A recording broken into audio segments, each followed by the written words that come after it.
Hey y'all, I know it's been a while, but we gotta do Lefties Losing It. I've been trying to not watch too much of this stuff because these people are just being so unreasonable right now, with the no kings and then the LA riots and all this other nonsense. I mean, I can't.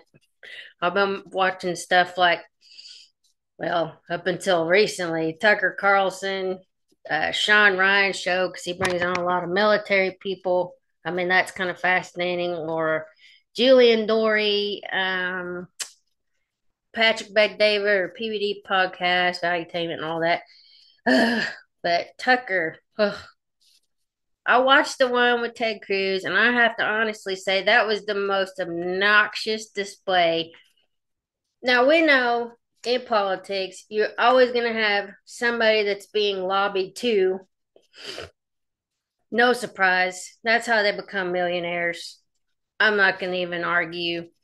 I don't even know anything about this APAC thing. I know it's something about an American Israel political action committee, and they're supposed to be one of our close allies. La la la la la. I don't even care about that. It's the fact that he kept interrupting him and just kept like trying to talk over him. He wasn't listening. He was getting offended real easy. He was like, oh my gosh. And then saying he was calling him names and anti Semite and all this stuff. And I was like, oh my gosh. And I have not taken much of a side on any of this Israel Palestine now, Israel Iran stuff. I don't know if we're being propagandized to, and that's what I told my husband, and I've commented on a few posts and whatever. How do we know that Israel's not trying to pull us into something kind of like they're making? I mean, who knows? I really don't know. I'm not here to take sides. I'm an American citizen. Yes, some of this may affect us if they decide to do another 9/11 here or some crazy stuff, but still, it's like, oh, I don't know.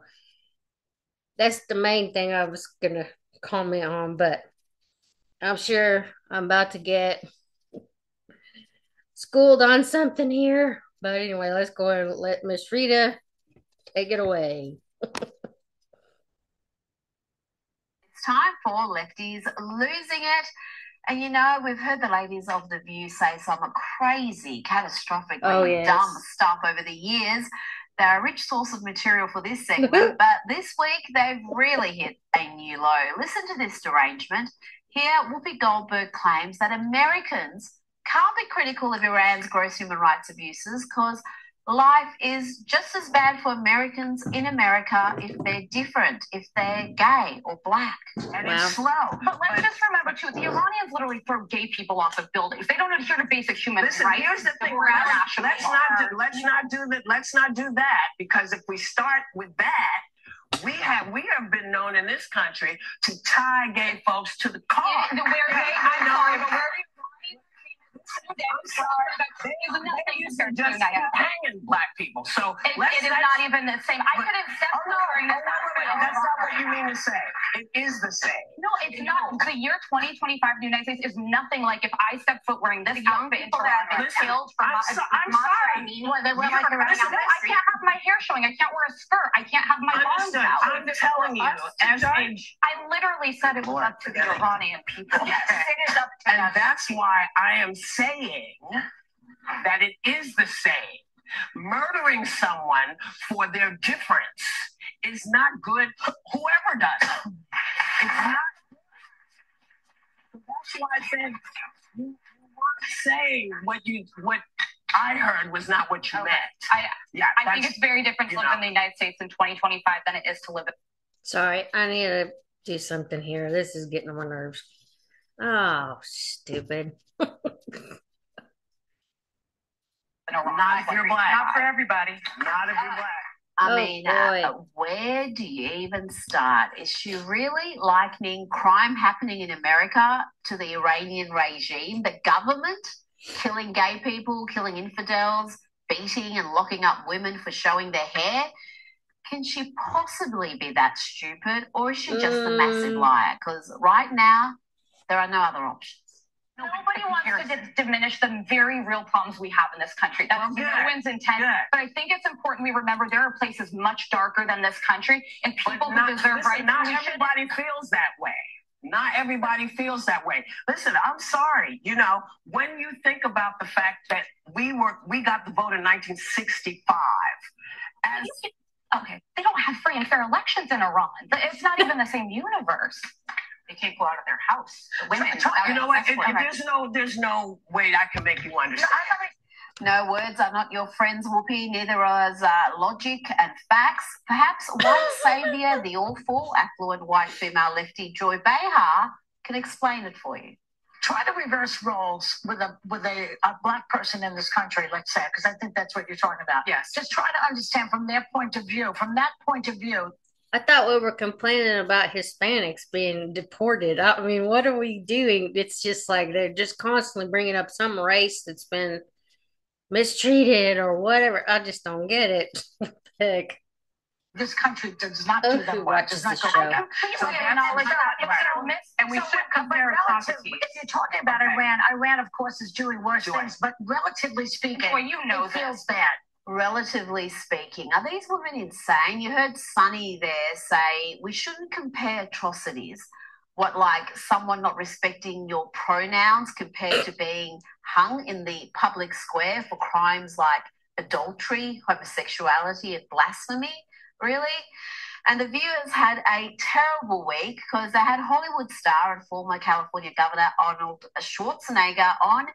And he being a bit of a TDS sufferer, they expected him to rail against Trump's deportation program. He didn't, and they weren't happy. You are an immigrant. You're an immigrant in this country. Yeah. Did you have a visceral reaction to what they're doing, what ICE is doing when you see the videos of it? Well, I tell you, when you said that the immigrant, I'm so proud and happy that I was embraced by the American people like that. I mean, imagine I came over here with the age of 21 with absolutely nothing. And then to create a career like that. Oh, no, he's not answering as they expect. Maybe he'll eventually bag the country, bag the deportation program. But no, Arnie wants immigrants to behave legally. But the key thing also is at the same time that we got to do things legal. That is the important thing, you know. So we got to do things legal, and those people that are doing illegal things in America and they're the foreigners, they are not smart. Because when you come to America, you're a guest, and you have to behave like a guest, and to make my bed and to do everything that is the right thing to do, rather than committing a crime or being. Sonny's trying to interrupt him. So that doesn't really work in this country. Did you see Sonny's hand just reach out and touch his arm there, trying to curb his stream of consciousness? No, Arnie, you were supposed to say nobody is illegal. There's nothing wrong with breaking the law into the country or breaking the law while in the country. Now, let's check in with an Ivy League graduate. Here is one from Columbia, decked out in a keffiyeh, naturally. And what a useful degree he's acquired. Today I'm graduating with a degree in comparative literature and society. The comparative literature department at Columbia is cool because it asks you to choose a couple languages and build this sort of hodgepodge degree of your interests. What kind of job can you get in this field? People go to med school, people go to law school, a lot of people go to any amount of graduate school. And then I feel like a lot of people also end up in corporate spaces as well. And sadly, that's the problem. These brainwashed activists end up in the corporate world and do great damage while they're often in HR or corporate affairs departments. Lord. Now, good news, some new pronouns have just dropped. No. You know, they, them, ZZ. So 2024. Now, I'm sorry. This is why I've been staying away from all this stuff. This is ridiculous. Oh my gosh, they just keep getting worse and worse. But anyway, oh my gosh. Now the crazy narcissistic kids are identifying with new pronouns like pup and puppy. Pup puppy. But why might someone want to use pup puppy as pronouns? Well, this person can have a strong connection to puppies and identify with some of their qualities, like loyalty, energy, or softness. It could also be a way to express a non-human identity. Some people feel that being human doesn't fully describe who they are, so they identify as non-human. So using pronouns like pup puppy can help a person describe that feeling. And please remember that this is a person's experience, and just because you don't know or you can't relate to this person's experience doesn't mean that it's wrong, doesn't mean that it's bad, and it does not mean that you have the right to bully that person. But you can mock them because it's fun, and frankly, it's a little bit necessary. You see, affirming madness, affirming delusion isn't being kind. No. It's being weak and part of the problem. You're lying to them. But for those of you who want to respect neopronouns like pup and puppy, this is how you do it. No one's trying to hurt you by using these pronouns. No one's trying to harm you by using these pronouns. Someone's just trying to live their own life. So you live your own life and you let them live their own life, okay? Pup doesn't owe anyone an explanation. Pup gets to define pup himself or not. People keep asking, but Pup made it clear. What Pup isn't up for discussion. I've said it before and I'll say it again. Donald Trump is the funniest president we've ever had and will ever have.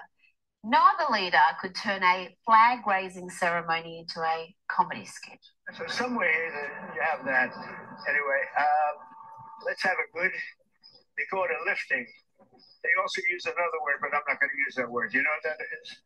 The word, it starts with an E. You know what the word is? Erection. If I ever used it, I'd be run out of town by you people. All right, so enjoy it. And President Trump hosted Juventus at the White House, and the issue of men in women's sport came about, and the team squibbed it. Men playing in women's sports. You know, it was never. Have you ever had women? Could a woman make your team, fellas? Tell me. You think? You're being nice. What do you think? Think a woman could make the team? General managers, what do you think? You don't say it. We have a very good women's team, though. You do have, right? But they should be playing with women, right?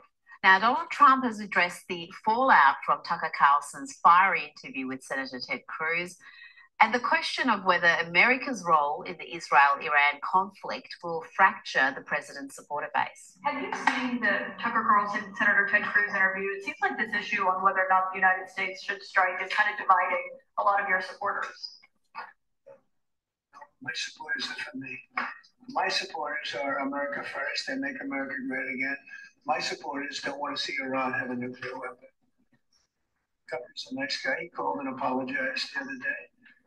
He thought he said things that were a little bit too strong, and I appreciated that. And Ted Cruz is a nice guy. I mean, he's been with me for a long time. I'd say once the race was over, he's been with me ever since, right? But very simple. If they think that it's okay for Iran to have a nuclear weapon, then they should oppose me. But nobody thinks it's okay. People that don't want, I don't want to fight either. I'm not looking to fight.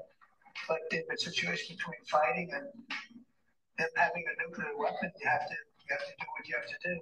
There are certainly many, not a majority, but many on the right and many independents who do not want to see America involved in another foreign war. It's a position Tucker Carlson has articulated very well, including in the interview with Senator Cruz. Let's have a look at a little of that exchange. How many people live in Iran, by the way? I don't know the population at all. No, I don't know the population. It's not his country. Why would he know? Country you seek to topple? How many people live in Iran? 92 million. Okay.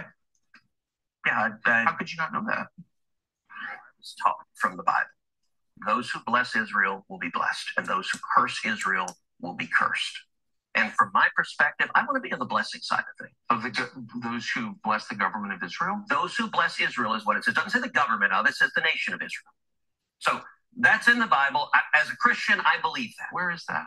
I can find it to you. I don't have the scripture off the tip of my...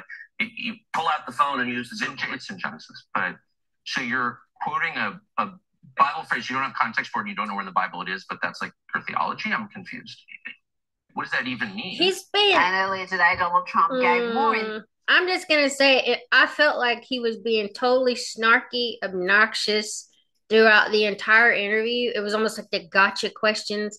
And I know some people look at it like, oh, well, they're just debating. No, he was being super snarky, guys, the whole time.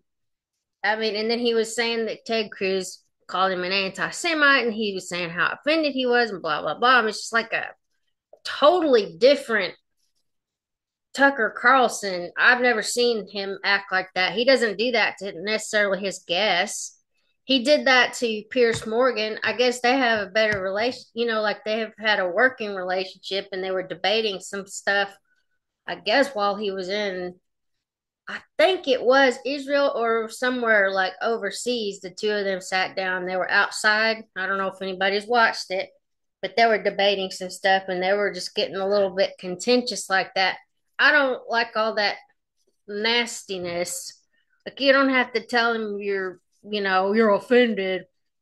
Just freaking get to the interview. You don't have to do all that extra, like the gotcha stuff. I just don't like that. But that's me. That's my opinion. I didn't think it was very good. My husband was like severely pissed when he saw it, and I was like, whoa. I'm not saying I won't listen to him, but it's changed my opinion of his character just based on the way he was acting. I mean, it may be a little bit before I watch some of his stuff again. I mean, he has interesting guests on the show, but I was like, what the hell is this? All this gotcha stuff.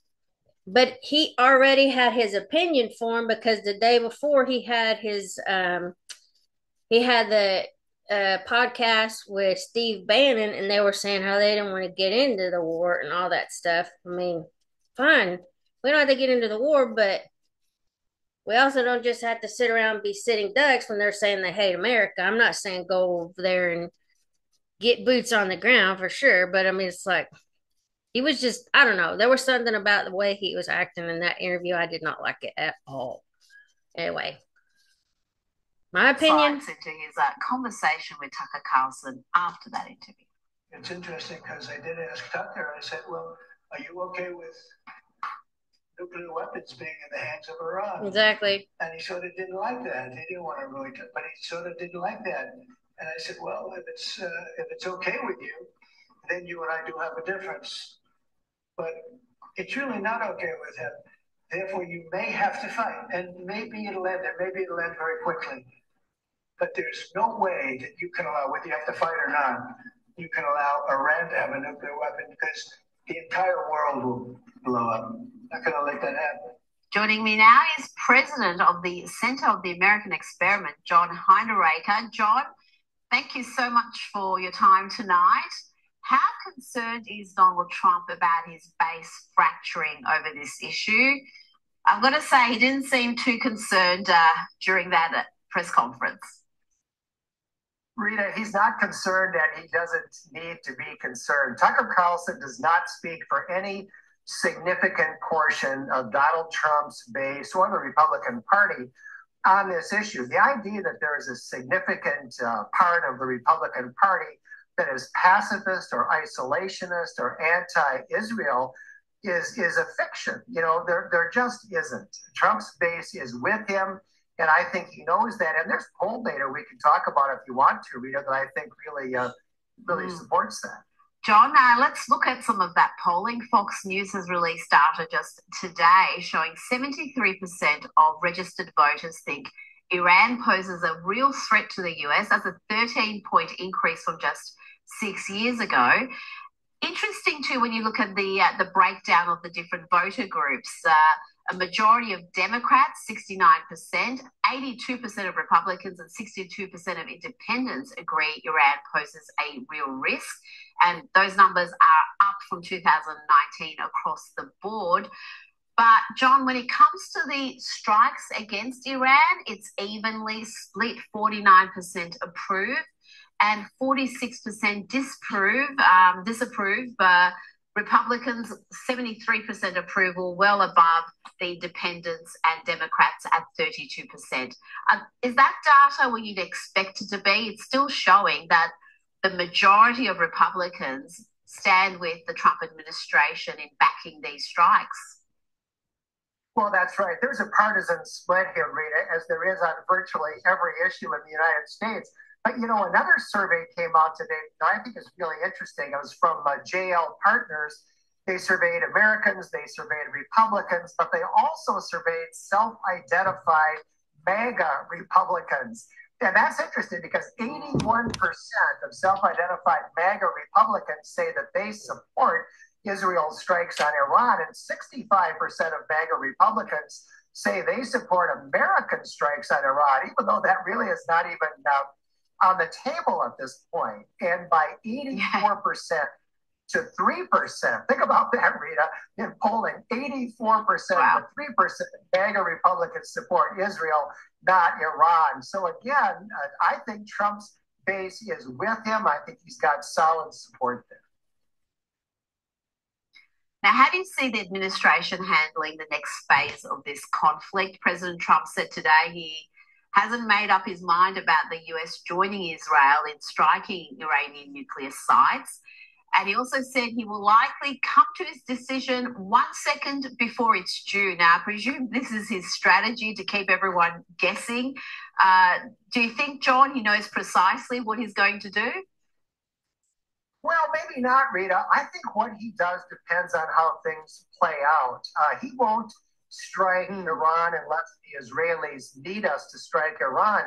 And the way it looks to me is there's only one scenario where that could be true, and that is the nuclear base at Fordow, the Iranian base, which is buried deep under a mountain. And the American bunker buster bombs may be the only thing that can get through that mountain and destroy that base. I don't know. The Israelis may be able to disable it even without that weaponry. But I think if push comes to shove and that weaponry is needed to finish off Iran's nuclear program, then I think it's likely that Trump will give the green light.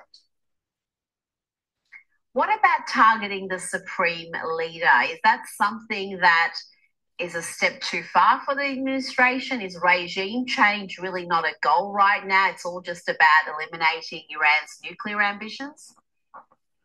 Rita, regime change absolutely needs to be the goal. If the mullahs stay in power, they are going to get back they'll reconstitute Hamas and Hezbollah, which have been devastated. A little time will go by and they'll start working on the nuclear weapons again. The world is not safe until Iran starts to become a normal, modern country, which is what I think the large majority of Iranians want. So one way or another, I do think regime change needs to be the goal. Now, that doesn't necessarily mean killing the Ayatollah. I think there are various ways that could take place. In the end, it's going to be up to the Iranian people, but I think we should do what we can to try to bring that about. Now, you mentioned the Iranian people and what they want. I want to play you a bit of footage from Iran. This was shot by a man in Tehran, footage of Israeli fighter jets over the city near the Supreme Leader's residence. MashaAllah! MashaAllah! The bastards. Oh my goodness. I speak Persian and those translations are accurate. He was just pleading with them to strike, to hit the targets. Undoubtedly, there are many Iranians in Iran and those who've already fled who want to see the end of this regime, and they really don't care if it's Israel or the US that make it happen, John.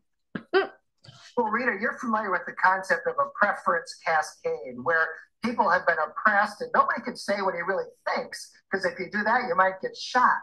And then things start to change and things start to shift, and all of a sudden people start saying what they actually think. And once that begins to happen, things can change very, very fast. And we have seen regimes collapse virtually overnight. It turns out that they're much more fragile than people thought. And I'm hopeful that may happen in Iran, that the Iranians may find a way to rise up and get rid of this terrible regime.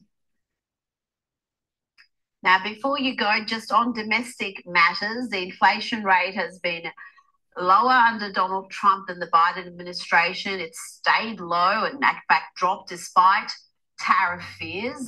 Real wages are up slightly. The illegal immigration crisis is certainly over. How do you judge this second term compared to Donald Trump's first term? Well, he's off to a much better start, Rita, no doubt about that. And I think a key point is he is fulfilling his campaign promises. He's doing what he said he was going to do. He's closed the border. Real wages are up. Inflation is flat. he's at least begun the process of trying to get a handle on government spending, and he's starting to rebuild the military. These are things he promised to do, and he's doing them. So I think he's off to a terrific start. John Hinderaker, always a pleasure. Thank you so much for your time tonight. So what do y'all think about Tucker and Ted Cruz and Whoopi just being a total moron? I'm sorry, she really is. That whole show should be just shut down. I mean, they're only good for content. But anyway, if you haven't watched, go to YouTube, Tucker Carlson Network, and there's Ted Cruz. They were just basically going back and forth. But anyway, I'll talk to y'all later. Bye. So slow.